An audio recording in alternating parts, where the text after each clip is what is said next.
Welcome to more Gran Turismo 6 Specialtatin. Today we're featuring Breeze, Freeze, and GTs around Circuit de Roma or Toyota GT6 on FRS Subaru BRZs around Rome. The first bit was just to make it sound fancy because, well, this ain't all that fancy. It's the lesser liked Rome track. It seems like more people like the old version better, with 3 of the exact same cars named differently to try to make it look like they're giving us variety. But at least there's no cheater cars in this race, so that's why I picked it.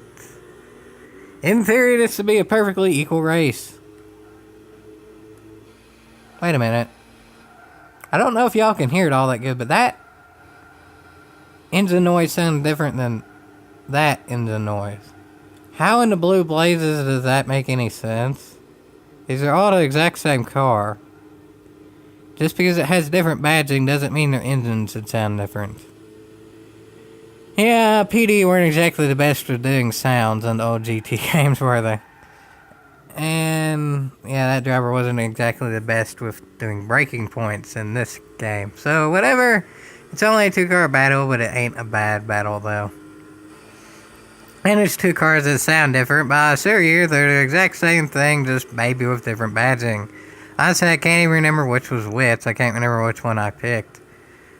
I think I might have gone with the Subaru version of this because it had that blue, the one that you can get on the Imprezas. But I can't remember. Honestly, it doesn't matter, even though they do sound different. If y'all can't hear that for yourselves, it's kind of hard to judge how loud the game is versus how loud I'm specialtating until the video is actually out. But if y'all can't hear that for yourselves, test that at some point. You don't even need online to test that. Just rev a stock FRS versus BRZ versus 86 GT, and at least one of them are sound different, apparently.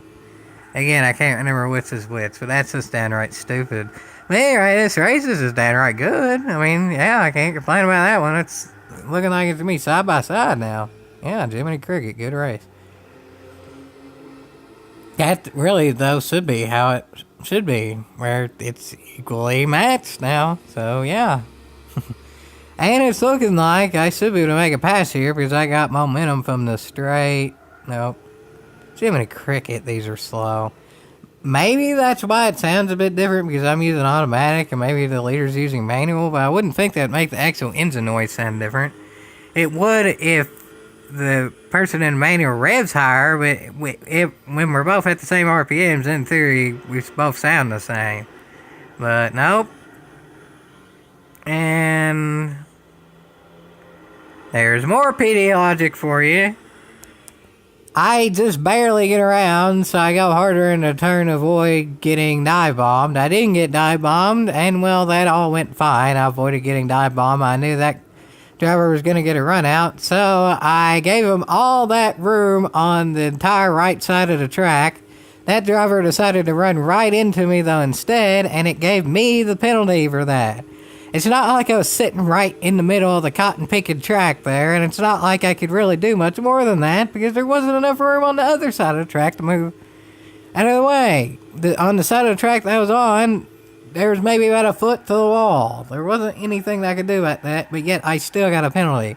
When quite literally, the only other way I could have done that turn is slow down earlier and then get hit from behind and probably still get the penalty. Oh, for Jiminy Cricket's sakes, this is just downright stupid. But at least I should, in theory, still have a chance to do something, maybe. That didn't downright kill me, but it made it a lot harder at this point, because catching and passing are 2 different things, even though I've already caught and passed that driver legitimately once. Now I'm pretty much going to have to abuse the system and probably just do the same thing to that driver as he did to me, if I can. Maybe. No, not really. See, now that driver knows how the penalty system works because he abused it on me. That driver could just run away now. So he didn't hit the wall or do that. I had to back off or I was going to get a penalty, and that driver knew that, so I could do quite literally nothing about that. I ain't losing on that merit, folks. I'll be back. And this time I know how the penalty system works better with these cars. So now I know how to manipulate it. It's either you have to manipulate by using a cheater car, or you have to manipulate the penalty system, and I ain't getting manipulated. So I'll be back, folks. I'll be back, and maybe the future race will be worth a yeehaw. Hopefully.